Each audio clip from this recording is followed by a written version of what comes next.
This video contains news and analysis related to a recent terror attack in Kashmir. The content may include sensitive visuals and discussions that could be distressing to some viewers. Viewer discretion is advised. We strongly condemn all forms of violence and terrorism. The purpose of the content is solely to inform and create awareness based on verified reports. বাহ এবার হয়েছে স্বাদ হ্যাঁ অপূর্ব স্বাদ এমডিএচ এর চাঙ্কি চাট মশলা জীবনে আসল স্বাদ জাগলো আসল মশলা এসএস এমডিএচ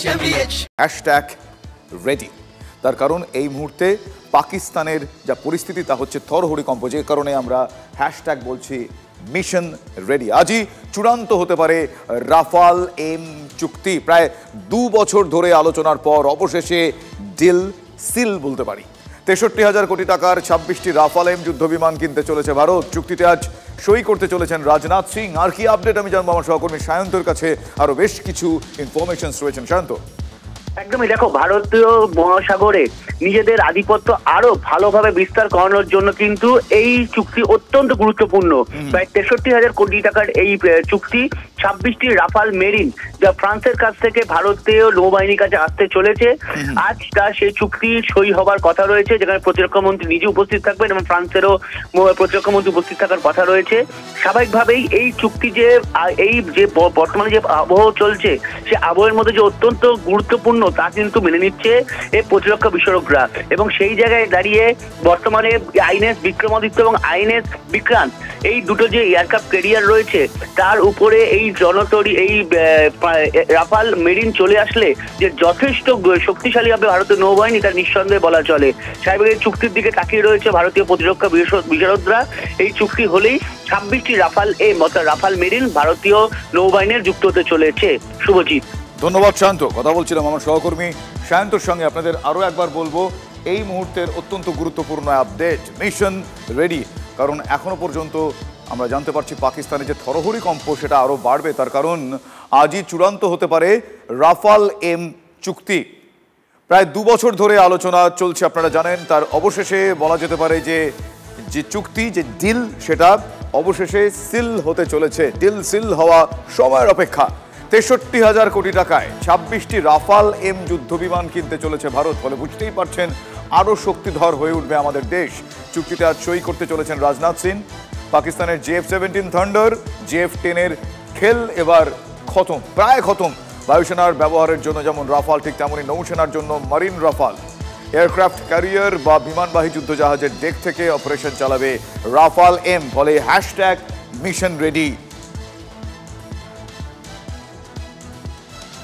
পেহেলগাঁওতে যে ঘটনা ঘটেছে নারকীয় বললেও কম বলা হয়। আমার আপনার ব্যাখ্যার অপেক্ষা রাখে না। এই নারকীয় ঘটনার বদলা ভারত কিভাবে নেবে, এই প্রশ্ন তো অত্যন্ত গুরুত্বপূর্ণ। আর এই প্রশ্ন সারা দেশের, আমার আপনার শুধু নয়, কম বেশি প্রত্যেকের, সুস্থ স্বাভাবিক মনোভাবাপন্ন মানুষের। যুদ্ধ হলে ইদানিং প্রায় সব দেশই প্রথমে আকাশপথে অ্যাটাক করে। আমরা জানি এই পাকিস্তান যেমন তাদের হাতে থাকা মার্কিন যুদ্ধবিমান F-16 দেখাচ্ছে, আমাদের হাতে যে রাফালের সঙ্গে রাফাল এমও আছে সে কথা বোধহয় ওরা ভুলে যায়নি। কিছুক্ষণ আগে ডিটেল দেখাচ্ছিলাম, এবার আরও একটু বিস্তারিতভাবে বলি। বায়ুসেনায় R+M, রাফালের সঙ্গেই রাফাল এম মানে মেরিন রাফাল। জল ও আকাশে দুর্ভেদ্য প্রতিরক্ষা বলয় তৈরির প্ল্যান ভারতীয় সেনার। 2028 সালেই চলে আসছে মেরিন রাফাল। তবে এখানেই শেষ নয়। চীনের শক্তিশালী বিমান বাহিনীর মোকাবিলায় ভবিষ্যতের কথা ভেবেই এগোচ্ছে ভারতীয় বায়ুসেনা।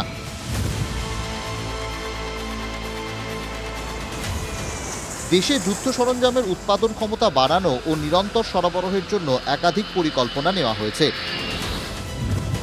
স্বাধীনতার শতবর্ষ পূর্তিতে 2047 সালের মধ্যে ভারতের আকাশ দাপাবে অন্তত 1000 যুদ্ধবিমান। প্রেস্টিজিয়াস টার্গেটের দিকে ঝাঁপালো ভারতীয় বায়ুসেনা। ফাইটার এয়ারক্রাফট স্কোয়াড্রনের সংখ্যা বাড়িয়ে 60 করার লক্ষ্য বেঁধে দিয়েছেন বায়ুসেনার সিনিয়র কর্তারা। তাদের মতে দেশের প্রতিরক্ষাকে মজবুত করতে, আকাশে ভারতীয় বায়ুসেনার প্রভাবকে অটুট রাখতে এবং যে দ্রুত হারে প্রতিদিন আন্তর্জাতিক সম্পর্কের সমীকরণ বদলাচ্ছে তার সঙ্গে পাল্লা দিতে বায়ুসেনাকে এই টার্গেট ছুঁতেই হবে। এই লক্ষ্য অর্জনে সবচেয়ে জরুরি লাল ফিতের ফাঁস থেকে যুদ্ধ সংক্রান্ত সরঞ্জাম কেনাকে মুক্ত করা। 2047-এর মধ্যে এইসব বিষয়ে নজরদারির পক্ষে মত দিয়েছেন প্রতিরক্ষা কর্তারা। বায়ুসেনার হাতে এখন কম বেশি 260টি অত্যাধুনিক দেশীয় বিদেশি যুদ্ধ বিমান রয়েছে light combat aircraft Tejas MK1, Sukhoi 30, MKI, MiG-29, Mirage 2000, Rafale ও জাগুয়ার। এগুলি মূলত দেশের বায়ুসেনার শিরদাঁড়া। পাশাপাশি সদ্যই ভারত হাতে পেয়েছে 36টি রাফাল, 83টি তেজস MK1 এর অর্ডার দেওয়া হয়েছে এবং আরও 97টি অনুমোদন পেয়েছে প্রতিরক্ষা মন্ত্রকের। এই মুহূর্তে ভারতে রয়েছে 31টি ফাইটার স্কোয়াড্রন, যদিও তা অনুমোদিত 42 স্কোয়াড্রনের চেয়ে বেশ খানিকটা কম। দুই ঝোঁকরুটে প্রতিবেশী চীন ও পাকিস্তানের দিকে নজর রাখলে খুব দ্রুত এই শূন্যস্থান ভরাট করা দরকার। একটি স্কোয়াড্রনে 18 থেকে 20টি করে যুদ্ধ বিমান থাকে। সহজ করে বললে এই মুহূর্তে ভারতে রয়েছে সর্বমোট 500 থেকে 600 যুদ্ধ বিমান। এই কমতির কারণ বুড়ো হয়ে গিয়েছে বেশ কিছু যুদ্ধ বিমান, যেমন MiG-21, MiG-23, MiG-27 যে হারে বাতিল হচ্ছে, সেই গতিতে নতুন যুদ্ধ বিমান প্রস্তুত ও সরবরাহ হচ্ছে না বায়ুসেনার ভাড়ারে। এটাই আজ বায়ুসেনার মাথা ব্যথার সবচেয়ে বড় কারণ। 2047-এ ভারত চাইছে 60টি স্কোয়াড্রন তৈরি করতে, যার মানে 1080 থেকে 1200টি যুদ্ধ বিমান, যা বাস্তবায়িত হলে ভারতীয় বায়ুসেনার সক্ষমতা প্রায় দ্বিগুণ হয়ে যাবে। প্রতিবেশী চীন যেভাবে প্রতিদিন তাদের যুদ্ধ বিমানের সংখ্যা বাড়াচ্ছে, তার মোকাবিলা করতে ভারতের যুদ্ধ বিমানের সংখ্যাও বাড়ানো অবিলম্বে জরুরি হয়ে পড়েছে।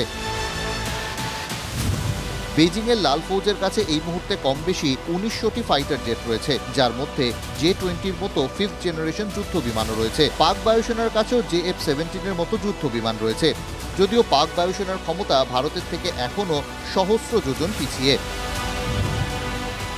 নয়াদিল্লির এখন লক্ষ্য আগামী 2 দশকে অন্তত আরও 500 থেকে 600টি নতুন যুদ্ধ বিমান বায়ুসেনায় অন্তর্ভুক্ত করা। এর জন্য ত্রিমুখী নীতি অবলম্বন করেছে প্রতিরক্ষা মন্ত্রক। এক, মেক ইন ইন্ডিয়া ও আত্মনির্ভর ভারত প্রকল্পের অধীনে সম্পূর্ণ দেশীয় প্রযুক্তিতে প্রস্তুত বিমানের সংখ্যা বাড়ানো। দ্বিতীয়ত, আমেরিকা, ফ্রান্স, ইসরায়েলের মতো দেশের কাছ থেকে বিমান কেনা। তৃতীয়ত, আমেরিকা, রাশিয়ার মতো বন্ধু দেশের সঙ্গে যৌথ উদ্যোগে যুদ্ধ বিমান তৈরি করা। বায়ুসেনা কর্তারা মনে করছেন, প্ল্যান মাফিক এগোলে আগামী 2 দশকের মধ্যে এই লক্ষ্য ছুঁয়ে ফেলা সম্ভব। ভারতের এই লক্ষ্যে সবথেকে বড় ভূমিকা নেবে হিন্দুস্তান এরোট্রনিক্স লিমিটেড বা HAL। ইতিমধ্যেই বায়ুসেনা ভারতের সঙ্গে টক্কর নিও না, পাক প্রধানমন্ত্রী শহবাজ শরীফকে এই পরামর্শ নওয়াজ শরীফের। ভাইকে আলোচনার মাধ্যমে মধ্যস্থতার রাস্তা বের করতে বলেছেন তার দাদা। অত্যন্ত গুরুত্বপূর্ণ এই পরামর্শ। ভারতের সঙ্গে টক্কর নিও না, পাক প্রধানমন্ত্রী শহবাজ শরীফকে এই পরামর্শ দিয়েছেন দাদা নওয়াজ শরীফ। ভাইকে আলোচনার মাধ্যমে মধ্যস্থতার রাস্তা বের করতে বলেছেন দাদা নওয়াজ।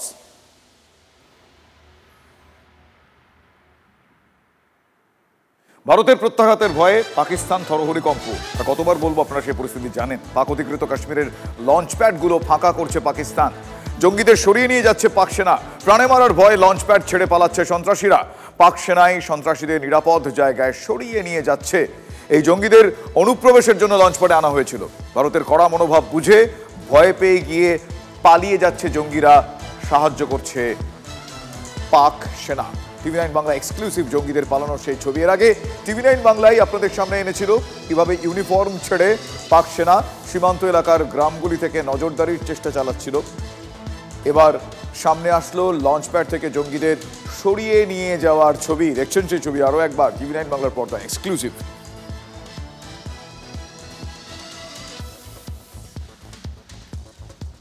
এই বিষয়ে আমরা কথা বলেছিলাম কর্নেল দীপ্তাংশু চৌধুরীর সঙ্গে। কর্নেল চৌধুরী আমাদের কি জানিয়েছিলেন আরো একবার শোনাবো আপনাদের। দেখুন, আজকে ওই 48 ঘন্টার ডেডলাইন। আজকে পাকিস্তানি নাগরিক যারা যারা ভারতে ছিল তাদের ফেরত চলে যেতে হবে। ডেডলাইন শেষ। এবার ভারতের তরফ থেকে আজ সকালে মন কি বাত প্রধানমন্ত্রীর কথা আমরা প্রত্যেকে শুনেছি। অ্যাকশন অনিবার্য। আঘাত করেছে তো প্রতিঘাতের জন্য হবেই হবে। এবং আমরা যে 42টা লঞ্চ প্যাডের কথা আমরা আগে বারবার বলেছি, এইখানে প্রায় 150 জন থেকে 200 জন জঙ্গি সংগঠনে লাস্কার তৈবা এবং অন্যান্য সংগঠনে যারা ক্রস করার জন্য ওখানে ওয়েট করছিল। আমার মনে হয় ওরা জানে যে খুব শিগগিরই সেখানে একটা স্ট্রাইক হবে। সেটা এয়ার স্ট্রাইক হতে পারে, সেটা মিসাইল স্ট্রাইক হতে পারে, অথবা সেটা সার্জিক্যাল স্ট্রাইক হতে পারে। এইবার শুধু ওই সার্জিক্যাল স্ট্রাইক অথবা এয়ার স্ট্রাইকেই আমরা থেমে থাকবো না। তারা জানে এর থেকে আরো বৃহৎ কিছু হতে যাচ্ছে।